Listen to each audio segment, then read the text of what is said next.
जय हिंद दोस्तों आज हम यहाँ पर पढ़ने वाले हैं फिजिक्स। और फिजिक्स में जो सबसे ज़्यादा इंपॉर्टेंट टॉपिक है वो क्या है, तो और उसको कई बार स्कूल में भी आपने पढ़ा है और कॉलेज में भी पढ़ा होगा यदि आपका साइंस है तो। यदि जिनका साइंस नहीं है तो उनको भी कोई टेंशन लेने की जरूरत नहीं है, क्योंकि पटवारी के लिए ये सब्जेक्ट काफ़ी इंपॉर्टेंट रोल अदा करेगा। ठीक है, तो साइंस ऐसा सब्जेक्ट है जो आपको कम टाइम में अच्छा कवर करवा सकता है, अच्छे मार्क्स दिला सकता है। इसलिए आपको ध्यान रखना है साइंस, मैथ्स और रीजनिंग, उसके बाद में हिंदी, इंग्लिश, इनको अच्छे से कवर करें, अच्छे से ध्यान से पढ़ें, शांति से पढ़ें। ठीक है, अभी आपके पास 3 से 4 महीना है तो आप अच्छी तरीके से कवर कर सकते हैं। ठीक है, तो देखो यहाँ पर आज की जो क्लास है वो है एस्केप वेलोसिटी है। मतलब एस्केप वेलोसिटी क्या है, व्हाट इज एस्केप वेलोसिटी।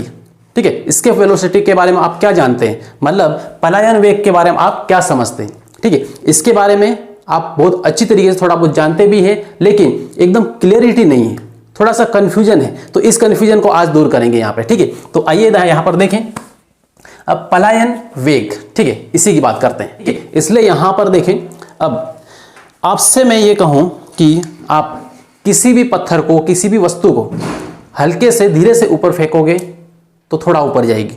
ठीक है, उससे थोड़ा सा और ताकत से ऊपर फेंकोगे तो और थोड़ा ऊपर जाएगी। ठीक है, और ताकत से, फुल ताकत लगा के ऊपर फेंकोगे तो और काफ़ी ऊपर जाएगी। तो इसको, ये वस्तु यहां से वहां तक जा रही, मतलब क्या कर रही, पलायन कर रही, लेकिन इसमें होता क्या है कि वस्तु लौट के वापस आ रही है।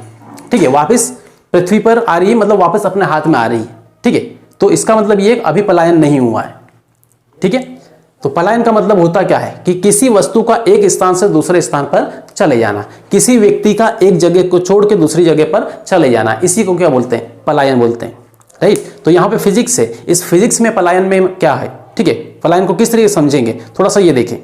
तो यहाँ पर जो पलायन वेग है, वेग का मतलब होता है वेलोसिटी, वेलोसिटी, और इसको यदि सिंपल बोलो तो स्पीड और वेलोसिटी में ज़्यादा डिफरेंस नहीं है, केवल डायरेक्शन या दिशा का केवल अंतर है। ठीक है, जो वेग है ये सदिश राशि है और जो चाल है या स्पीड है ये अदिश राशि है। ठीक है, तो इसको यहाँ पर कुछ पॉइंट है जिसको आपको ध्यान रखना है। तो ये वेलोसिटी वी ई, या फिर इस तरीके से यहाँ पे देखना है वी ई क्या है, ये वेलोसिटी है, पलायन वेग के लिए इसका इस्तेमाल करेंगे। राइट है, तो ये समझने से पहले थोड़ा सा ये देख लें कि जो पलायन वेग है ये क्या है। तो किसी भी वस्तु को इतनी स्पीड से फेंको को वो गुरुत्वीय त्वरण को या फिर गुरुत्वीय क्षेत्र को पार कर जाए। ठीक है, तो यहाँ पे डायग्राम पे यहाँ पे देख लो। अब इसमें है क्या, सपोज मान लीजिए कि यहाँ पर ये क्या अर्थ है। ठीक है, ये पृथ्वी, ठीक है, पृथ्वी, ध्यान से समझना है इसको, पृथ्वी, और यहाँ पर थोड़ा सा ऊपर जाएं तो यहाँ पे एक ऐसी सीमा है। ठीक है, एक ऐसी एक सीमा है, ये क्या है, सीमा है, इसको बोलते हैं गुरुत्वीय क्षेत्र। यहाँ पर गुरुत्वाकर्षण बल,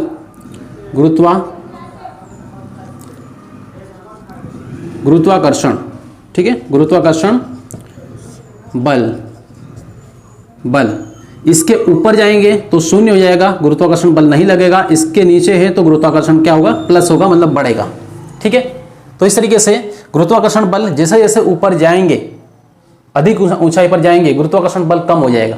राइट, और बहुत ऊंचे ऊपर चले जाएंगे, ये सीमा से ऊपर यदि कोई वस्तु गई, ऊपर चली जाएगी तो वो गुरुत्वाकर्षण की जो सीमा है, ये वाली सीमा है, इसको पार कर जाती है सीमा को। ठीक है, तो इस तरीके से ये जो पलायन वेग है, इसका कहने का मतलब भी यही है कि किसी वस्तु को पृथ्वी से ऊपर यदि थोड़ी सी गति से फेंका तो यहां तक गई और वापस लौट के आ गई। ठीक है, इस तरीके से, और थोड़ा सा ऊपर फेंका तो फिर यहां तक गई, यहां तक, और फिर यहां से लौट के वापस इधर आ गई। तो इस तरीके से ऊपर जा रही है, वापस लौट के आ रही।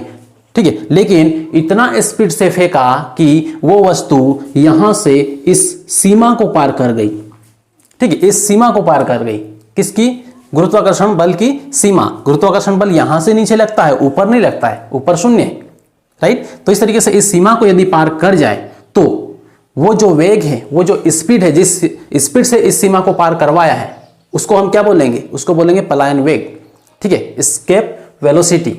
ठीक है, तो यही यहां पर बोला है। अब देख लो इसको, परिभाषा को आपको समझ में आ जाएगा आराम से।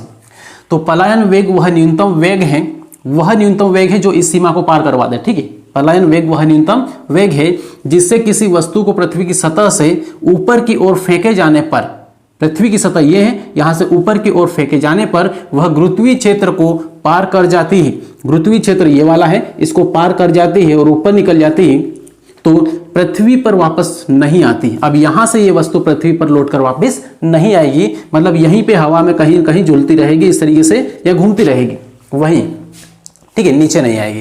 क्यों? गुरुत्वाकर्षण बल वहां पे शून्य है, राइट। तो इस तरीके से यहां पर इसे हम क्या बोलेंगे? गुरुत्वाकर्षण बल, ये क्या बोलते हैं? पलायन वेग बोलेंगे, राइट। अब पलायन वेग के बारे में, इसके फॉर्मूले के बारे में थोड़ा सा बात कर लें तो पलायन वेग, ठीक है, इसको हम ये कहां से दर्शाएंगे? तो VE से दर्शाएंगे, ठीक है। एस्केप वेलोसिटी क्या है? एस्केप वेलोसिटी, पलायन को बोलते हैं एस्केप और ये वेलोसिटी, एस्केप वेलोसिटी, तो VE, ठीक है। अब इसका जो फॉर्मूला होता है वो क्या होता है? तो ये होता है अंडरवुड में 2G और ये RE, ठीक है, अंडरवुड 2GRE। अब यहां पर अंडरवुड 2GRE, ये 2GRE क्या है? तो G का मतलब यहां पे ये होता है गुरुत्वीय त्वरण है, ठीक है, G यहां पर लिख दे रहा हूं और RE यहां पर है। तो G क्या है? गुरुत्वीय त्वरण, ठीक है, त्वरण। और R क्या है? तो R को यहां पर देख लो तो यह है पृथ्वी की त्रिज्या, राइट, त्रिज्या। तो इस तरीके से यहां पर इसको समझ लेना है। अब यहां पर VE is equal to 2 under root में 2GR, तो ये इसका फॉर्मूला है। अब देखो, अब यहां पर इस फॉर्मूले में यदि हम गुरुत्वीय त्वरण G का मान रख दें, ठीक है, और त्रिज्या का मान रख दें, यहां पर पृथ्वी की त्रिज्या रख दें, तो आपके सामने जो आंसर निकल के आएगा वो क्या आएगा? तो यहां पर VE बराबर आएगा 11.2 किलोमीटर प्रति सेकेंड, 11.2 किलोमीटर प्रति सेकेंड। और किलोमीटर प्रति सेकेंड में आती है स्पीड, ठीक है, तो वेग और स्पीड एक ही है, अलग नहीं है, केवल दिशा का फर्क है, राइट। तो इस तरीके से यहां पे ये जो है क्या है? वेग, वेलोसिटी है किसकी? किसी भी वस्तु की पलायन वेग। तो यहां पर ये क्या है? जो 11.2 किलोमीटर प्रति सेकेंड, ये क्या है? चाल है या फिर स्पीड, और ये न्यूनतम स्पीड है, न्यूनतम, ठीक है, न्यूनतम वेग, वह न्यूनतम वेग है जो किसी वस्तु को इस सीमा को पार करवा देता है और उस वस्तु को ऊपर ही भेज देता है, वापस वो वस्तु लौट के नहीं आती। इसी को हम क्या बोलेंगे? पलायन वेग। तो अब यहां पे सीधे सीधे हम ये बोल सकते हैं कि यदि किसी भी वस्तु को 11.2 किलोमीटर प्रति सेकेंड की गति से ऊपर की साइड फेंका जाए तो वो वस्तु गुरुत्वीय क्षेत्र की सीमा को पार कर जाती है और फिर वापस पृथ्वी पर लौटकर नहीं आती, ठीक है। या फिर इससे अधिक वेग पर भी फेंकेंगे तो भी गुरुत्वीय क्षेत्र को पार कर जाएगी, लेकिन न्यूनतम यहां पर वेग क्या है? 11.2 किलोमीटर प्रति सेकेंड, राइट। तो इस तरीके से यहां पर ये हुआ क्या? ये पलायन वेग है। और इसके बाद हम बात करें कक्षीय वेग की, ठीक है। कक्षीय वेग क्या है? तो कक्षीय वेग होता है, इसका फॉर्मूला डायरेक्ट आपको याद रखना है, यहाँ पे पूरा डेरिवेशन नहीं करना है। इसका होता है GR, क्या होता है? GRE, मतलब यहां पर कक्षीय वेग को कहीं से दर्शाते हैं? तो इसको दर्शाते हैं V0 से। जीरो का मतलब O है, यहाँ पे V0 नहीं है, VO है, ठीक है। क्या है? VO मतलब होता है ऑर्बिट। कोई भी उपग्रह एक ग्रह के चारों ओर इस तरीके से घूमता है, ठीक है, ऑर्बिट में घूमता है, उसकी कक्षा में घूमता है। इसीलिए यहां पर जो इसका उपग्रह का कक्षीय वेग है, इसको क्या बोला है? ऑर्बिटल वेलोसिटी, ठीक है, ऑर्बिटल वेलोसिटी, इसलिए यहां पे VO लिखा है और ये GR लिखा है, ठीक। अब यहां पे ये बताओ, आपको कई बार ये पूछ लिया जाता है कि जो ऑर्बिटल वेलोसिटी है या फिर कक्षीय वेग है किसी उपग्रह का और या पलायन वेग है, तो इन दोनों में क्या संबंध है, या फिर ये अधिक है या फिर ये अधिक है। तो आपको यदि क्वेश्चन सीधे सीधे ये पूछा जाए कि पलायन वेग अधिक है या फिर किसी उपग्रह का कक्षीय वेग अधिक है, तो आपको सीधे बोलना है कि किसी भी उपग्रह का कक्षीय वेग, जो कक्षीय वेग होता है वो पलायन वेग से कम होता है, या फिर ये बोलो कि पलायन वेग कक्षीय वेग से अधिक होता है। क्लियर है? अब कितना अधिक होता है थोड़ा सा इसको देख लें। तो यहाँ पे फर्क किसका है? यहाँ पे GR है और यहाँ पर 2GR है, मतलब फर्क किसका है? 2 का, केवल 2 का। मतलब यहाँ पे ये है कि √2 को बाहर निकालें और इस GR को अंदर की साइड रख लें, GRE, तो ये और ये दोनों सेम है, मतलब √2 गुना होता है कौन? पलायन वेग, किसका? कक्षीय वेग का, राइट। तो इस तरीके से यहाँ पर ये है और इससे जुड़े हुए प्रश्न आते रहते हैं, इसलिए थोड़ा सा इसको अच्छी तरीके से पढ़ लें, राइट। अब ये कंप्लीट करने के बाद में फिर आते हैं कहां पर? फिर आते हैं ग्रहों की, उपग्रहों की भारहीनता पे, ठीक है, उपग्रहों की भारहीनता। अब उपग्रहों की भारहीनता का मतलब क्या है? मतलब ये है, सीधे सीधे बोले तो उपग्रह के अंदर किसी भी प्रकार की कोई वस्तु है तो उसका भार शून्य होगा, उसका भार नहीं होगा।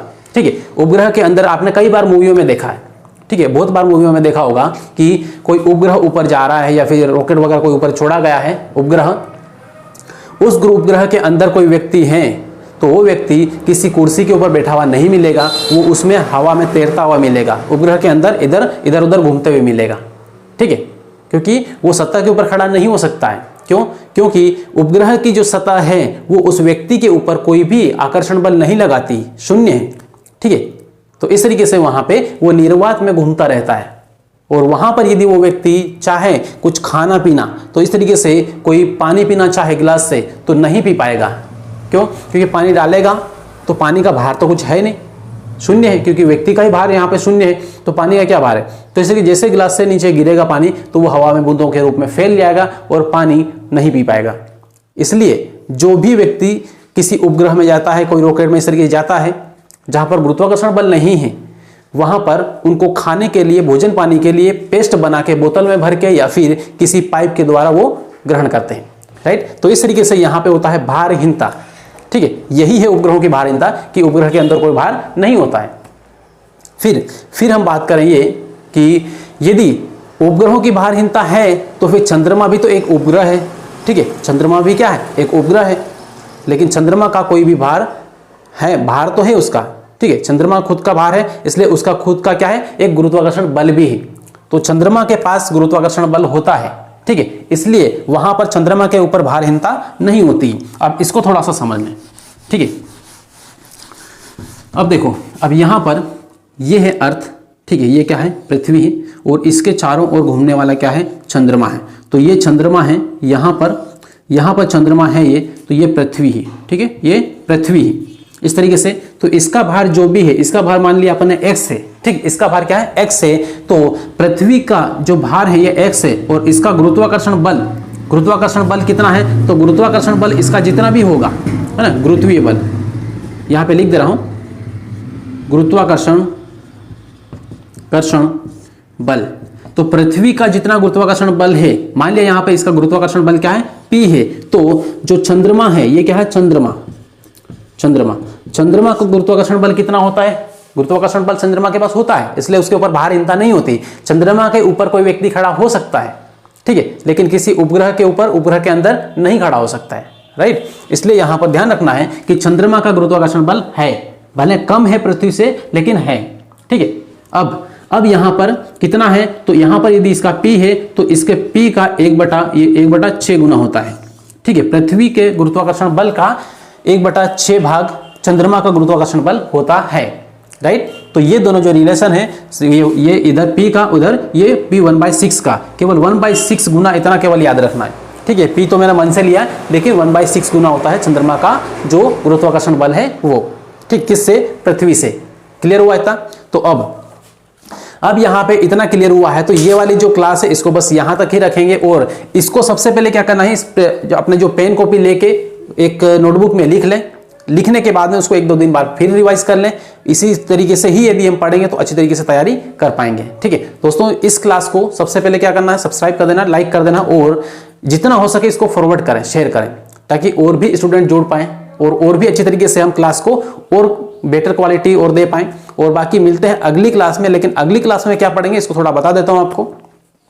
ये पढ़ेंगे ग्रहों से संबंधित, ग्रहों की गति से संबंधित केपलर का नियम। केपलर ने क्या क्या बोला है ग्रहों की गति के बारे में, इसके बारे में पूरा डिटेल में पढ़ेंगे। ठीक है, और ये क्लास आपको अगली क्लास में मिलेगी। ठीक है, तो मिलते हैं फिर अगली क्लास में, तब तक के लिए बेस्ट ऑफ लक।